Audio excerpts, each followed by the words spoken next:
Please like and subscribe to Nisha's Classics and press the bell icon.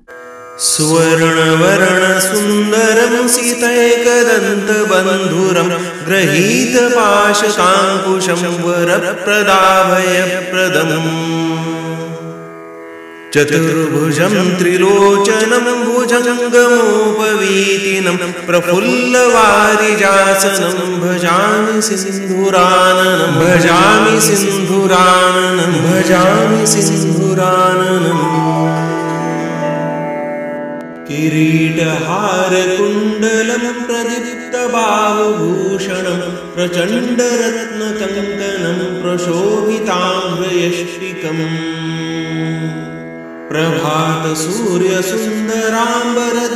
प्रभातसूर्यसुन्दराम्बरद्वयप्रधारिणं सरलहेमनूपुरं प्रशोभिताङ्घ्रिपञ्चकम्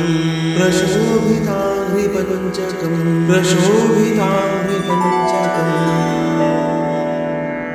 सुवर्णदण्डमण्डित प्रचण्डचारुचामरं ग्रहप्रतीर्णसुन्दरं युगक्षणं प्रमोदितम् कवीन्द्रचित्तरञ्जकं महाविपत्तिभञ्जकं षडक्षरस्वरूपिणं भजे गजेन्द्ररूपिणं भजे गजेन्द्ररूपिणं भजे गजेन्द्ररूपिणम् विरिञ्चि विष्णुवन्दितं विरूपलोचनस्तुतिं गिरीशदर्शनेच्छया समर्पितं पराशया निरन्तरं सुरासुरे सपुत्रवामलोचने महामखेष्टमिष्टकर्मसु स्मृतं भजामि तुन्दिलं स्मृतं भजामि तुन्दिलं स्मृतं भजामि तुन्दिलम्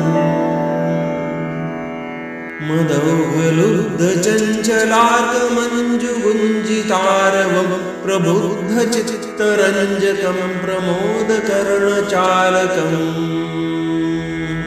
अनन्यभक्तिमानवं प्रचण्डमुक्तिदायकं नमामि नित्यमादरेण वक्रतुण्डनायकम् वक्रतुण्डनायकं वक्रतुण्डनायकम्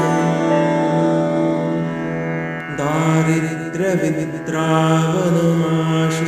कामदं स्तोत्रं पठेदेतदजस्रमादरात्